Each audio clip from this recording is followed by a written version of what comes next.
Welcome, my dear, lovely here, Master House 24. I am Mohammad Mukhtar Hussain, English room আমাদের academy সবাইকে স্বাগতম শুভেচ্ছা এবং অনেক অনেক ভালোবাসা জানাই।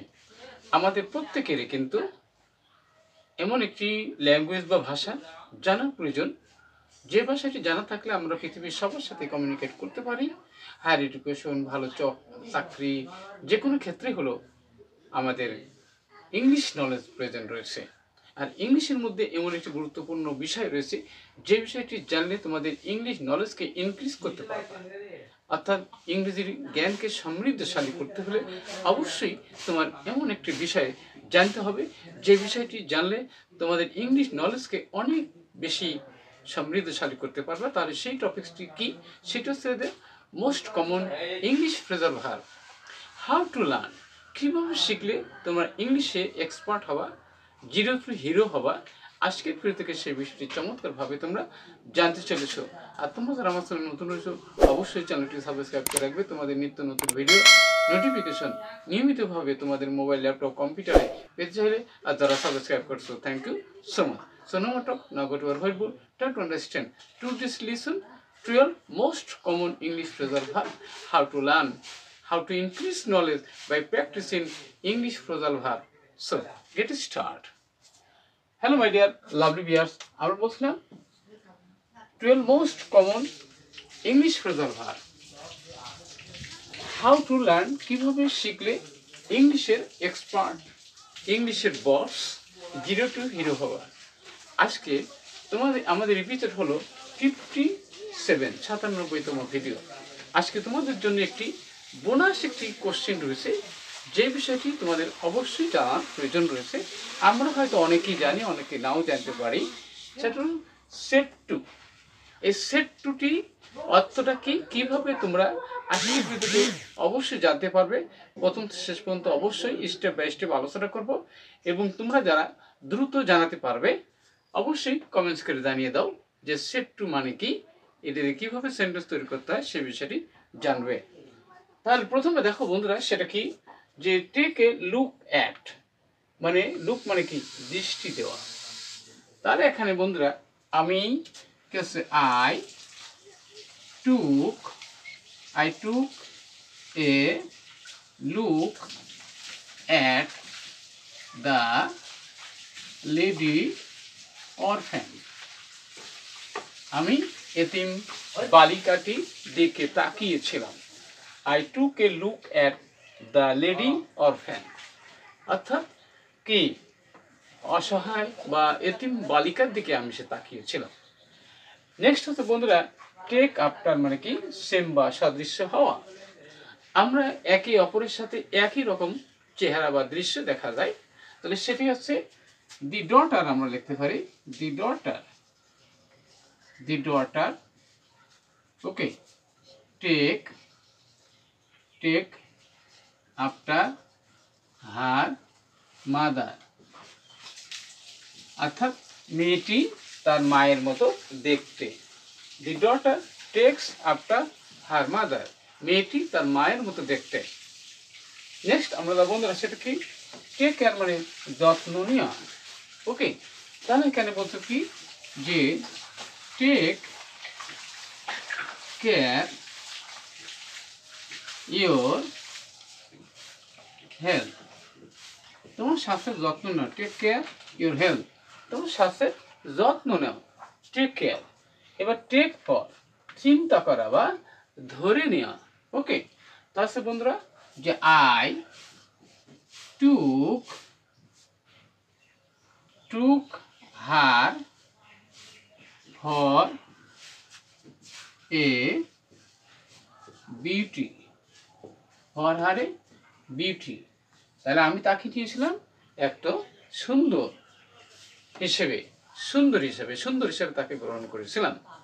তাহলে I took her for a beauty, okay. Next বন্ধুরা, টেক প্লেস মানে কি, ঘটা। হ্যাপেন মানে কি, ঘটা, okay. The incident took place yesterday, অর্থাৎ ঘটনাটি গতকাল ঘটেছিল, এবার হ্যাপেন্ড মানে ঘটা, টুক প্লেস মানে কিন্তু ঘটা। তাহলে অবশ্যই প্র্যাকটিস করতে হবে। আমাদের ইংলিশ নলেজ ইনক্রিজ করতে হলে প্রতিদিন প্র্যাকটিস করো। নেক্সট হচ্ছে বন্ধুরা টেক দ্য চেয়ার। তাহলে আমরা সবাই জানি যে টেক দ্য চেয়ার মানে চেয়ার গ্রহণ করা, কিন্তু কি এনে সভাপতিত্ব করার ইংরেজি কি, সেটা হচ্ছে গিয়ে টেক কেয়ার। প্রিজাইডেড ওভারও কিন্তু হয়, কিন্তু এখানে টেক কেয়ার। ওকে, তাহলে আমরা লিখবো কি the principal, the principal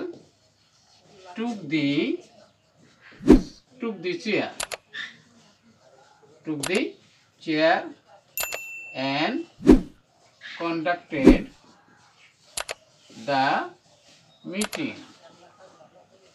okay, principal আসন গ্রহণ করেছিল এবং মিটিংটি পরিচালনা করেছিল, কিন্তু এখানে বিষয়টা কি সভাপতিত্ব গ্রহণ করা বা সভাপতিত্ব করা। নেক্সট হচ্ছে বন্ধুরা সেটা হচ্ছে কি টেক টু হার্ট, মর্মাহত হওয়া বা কষ্ট পাওয়া।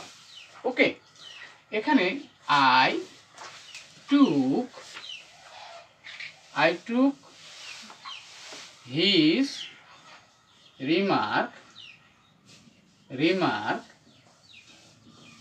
ওকে remark I took his remark to heart. HEART, heart. আমি তার কথায় কষ্ট পেয়েছিলাম। I took his remark to heart. আমি তার কথায় কষ্ট পেয়েছিলাম। নেক্সট হচ্ছে কি টেক টু টাস্ক মানে তিরস্কার করা, বকুনি দেওয়া। সেটা কি, যেমন ধর হচ্ছে he took me task for my conduct, অর্থাৎ আমার অসৎ আচরণের জন্য সে আমাকে বকুনি দিয়েছিল। নেক্সট হচ্ছে বন্ধুরা টু ক্যাশ মানে আমরা জানি ক্যাশ মানে তো ধরা, কিন্তু বোঝাও কিন্তু হয়। ওকে, এখানে কি I caught the matter easily, আমি বিষয়টি সহজে বুঝতে পেরেছিলাম। I caught the matter easily, বিষয়টা আমি সহজে বুঝতে পারছিলাম। এখানে আমরা জানি বন্ধুরা আন্ডারস্ট্যান্ড মানে তো বোঝা, আন্ডারস্ট্যান্ড মানে বোঝা, তাহলে কট দ্য ম্যাটার ইজিলি, বিষয়টি আমি সহজে ধরতে পারতাম, বুঝতে পেরেছিলাম। নেক্সট হচ্ছে পুট ডাউন মানে কি লেখা। ওকে, এখানে ইউ মানে কি you put down what I say, তুমি লিখে রাখো যা আমি বলি। You put down what I say, আমি যা বলি তুমি লিখে রাখো। নেক্সট হচ্ছে পুট আপ উইথ, টলারেট মানে সহ্য করা, টলার মানে সহ্য করা আমরা জানি। হোয়াই মানে কেন, why did you put up with this insult, এইরকম অপমান তুমি কিভাবে সহ্য করেছিলে। Why did you put up with this insult, এইরকম অপমান তুমি কিভাবে সহ্য করেছিলে। নেক্সট হচ্ছে বন্ধুরা পুট এ স্টপ টু, কোনো কিছু বন্ধ করা। ওকে, এবার কি যে do not put a stop to your studies, তোমার পড়াশুনো বন্ধ করো না। Do not put a stop to your studies, তোমার পড়াশুনো বন্ধ করো না। আমাদের যেটা বোনাস কোশ্চেন ছিল সেটা কি সেট টু মানে কি শুরু করা, আরম্ভ করা, স্টার্ট করা, বিগিন করা। তাহলে এখানে সেট টু মানে শুরু করা। তাহলে আমরা বলতে পারি কি যে let us set to the work at once. Okay, চলো কাজটি কি শুরু করি, আরম্ভ করি। তাহলে অবশ্যই আজকের ভিডিও থেকে তোমরা জানতে পারলে কিভাবে মোস্ট কমন ইংলিশ ফ্রেজাল ভার্বগুলো ব্যবহার করার মাধ্যমে, প্র্যাকটিস করার মাধ্যমে আমাদের জ্ঞানকে ইনক্রিজ করার মাধ্যমে ইংলিশের বস এক্সপার্ট হতে পারি। অবশ্যই আজকের ভিডিও ভালো লেগেছে, আর যদি ভালো লাগে অবশ্যই লাইক শেয়ার করতে ভুলবে না। সবাই সুন্দর সাকসেসফুল জীবন কামনা করে এখানে বিদায় নিচ্ছি। আল্লাহ হাফেজ।